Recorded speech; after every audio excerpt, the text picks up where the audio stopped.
안녕하십니까. 반영TV의 반영입니다.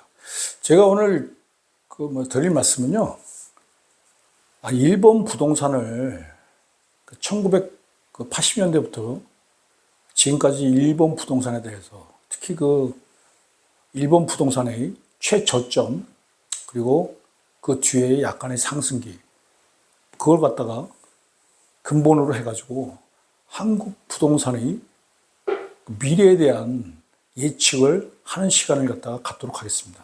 무슨 얘기인가 하니, 일본하고 한국이 많이 흡사합니다. 그러므로 일본 부동산의 진행 상황을 정확히 제가 알려드리고요. 지금 한국 부동산은 일본 부동산을 근거로 해서, 그걸 기반으로 해서 어디쯤 와 있는지에 대해서 제가 말씀을 올리도록 하겠습니다. 만약 일본을 우리가 일본의 사례를 계속 따라간다고 하면은 이것이 아주 중요한 내용이 될 것이라고 생각합니다. 그리고 한국 부동산의 미래에 대한 예측이 어느 정도 가능하리라고 생각합니다. 단 한 가지 근거는 뭐냐면, 일본 부동산을 근거로 해서 한국 부동산의 미래에 대한 예측을 하는 시간을 갖도록 하겠습니다. 자, 일본의 사례에 대해서 간단히 말씀을 올리겠습니다. 일본은 부동산이 언제 피크를 쳤냐?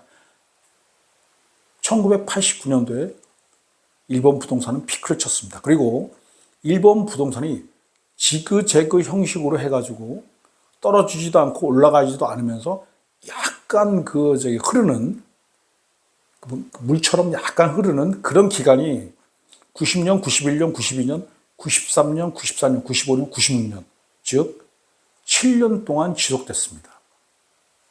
이 7년 동안 지속된 이유는 뭐냐면요, 일본도 부동산 불패 신화가 있습니다. 그러니까 일본도 1950년대부터 시작해가지고 1989년도까지 거의 한 40년이죠.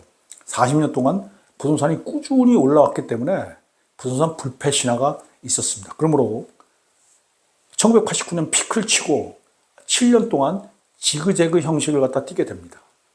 그리고 나서 일본 부동산이 본격적으로 폭락하는 시기가 97, 98, 99, 2000, 2001년도에 최저점을 찍게 됩니다.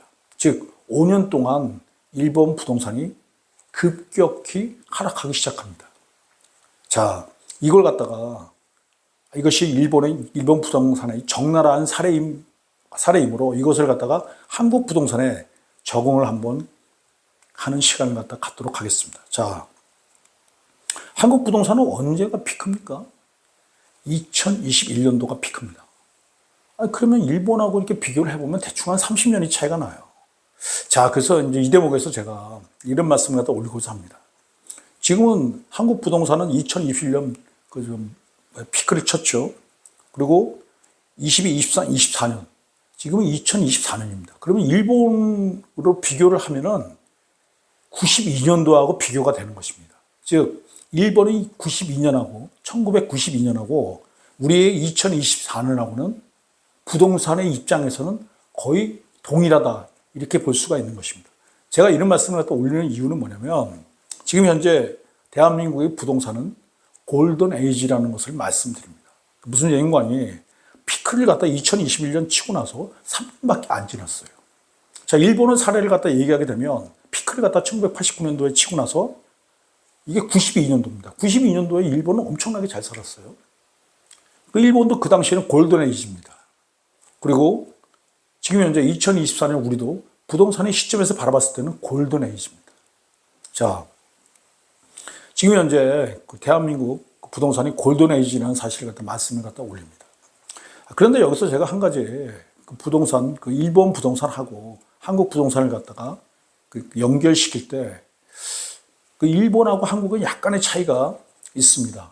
민족성에서도 약간의 차이가 있고요. 그 다음에 경제의 규모에 있어서도 차이가 있는 것이고요.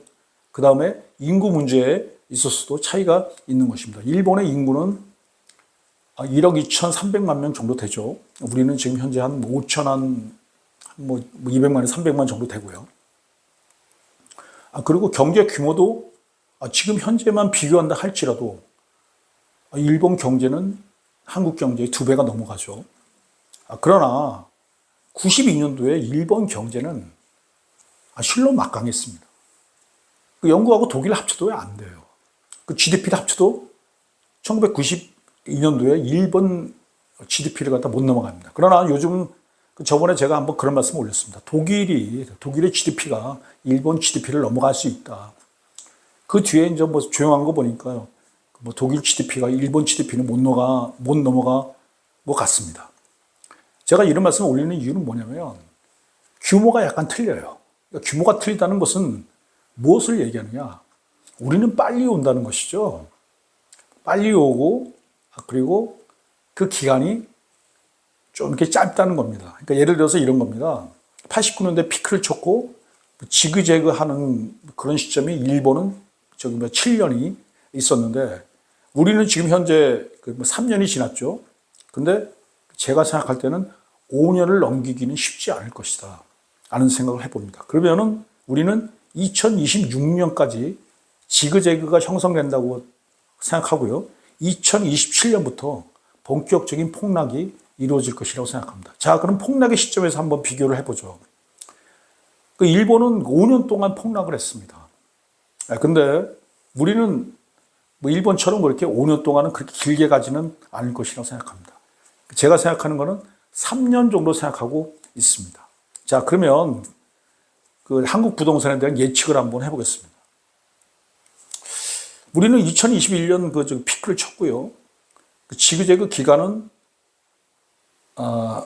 2025년이나 26년까지는 지그재그가 될 것이라고 생각합니다. 왜냐하면 우리도 제가 방금 전에 말씀드린 대로 부동산 불패 신화를 모든 국민들이 갖고 있습니다. 부동산은 절대 떨어지지 않을 것이다. 우리는 IMF를 겪었지만 부동산은 올라갔죠. 그리고 리먼 브라더스 사태를 갖다 겪었지만 그러나 부동산은 올라갔고요. 그러나 지금은 그거하고는 완전히 틀립니다.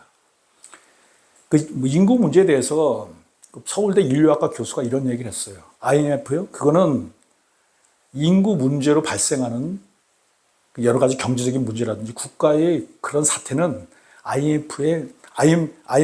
IMF에서 우리가 겪는 그런 것은 앞으로 다가올 인구 문제에서 겪는 것에 아무것도 아니다는 그런 얘기를 갖다 서울대 인류학과 교수가 얘기를 했습니다. 자, 그래서 이 얘기를 갖다가 제가 말씀을 드리는 이유는 뭐냐면 사실은 이제 이 프로를 보신 분들이 적고요. 그리고 보신 분들에게 항상 고마운 마음을 갖다 제가 갖고 있기 때문에 오늘 또 이런 자리를 갖다 마련한 것입니다. 이것을 좀 참고를 해서 부동산에 대해서 한번 요걸 갖다 참고를 해가지고 내가 가지고 있는 부동산은 한번 이 정도 시점에서 정리하는 것도 괜찮겠다. 참고하라는 얘기입니다. 참고를 갖다 해줬으면 하는. 그리고 부동산이 없으신 분들은 내가 부동산을 갖다 지금 사지 말고 그래도 이 사람이 그래도 이런 얘기 저런 얘기 했으니까 그걸 갖다 기반으로 해서 한 이때쯤 사보자 라는 그런 생각을 갖다 갖기를 간절히 바랍니다. 자, 그럼 한국을 갖다 한번 예측을 해보겠습니다. 2021년 피크를 쳤죠. 그리고 일본은 7년 갔습니다. 96년도까지 지그재그 갔죠. 그러나 우리는 길게 봐야 5년이라고 봅니다. 그러면은 2026년까지만 지그재그가 형성된다고 보고요. 본격적인 폭락은 2027년부터 본격적인 폭락이 일어나고요. 그 뒤에 폭락은 3년에서 4년 동안 지속될 것이라고 생각합니다. 그러면 우리는 언제 부동산 가격이 저점을 형성하느냐? 2030년 그때쯤 아마 대한민국의 부동산은 저점을 형성할 것이라고 생각합니다.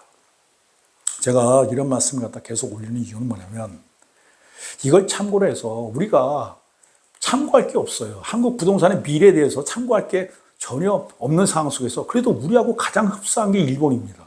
그리고 대부분의 상황을 보게 되면 일본을 갖다 많이 우리가 유사하게 쫓아가는 경우가 상당히 많습니다. 그래서 이런 말씀 올리고요. 연결해서 다시 말씀을 올리겠습니다. 고맙습니다. 에나보세 애나보세 우리도 한번 애나보세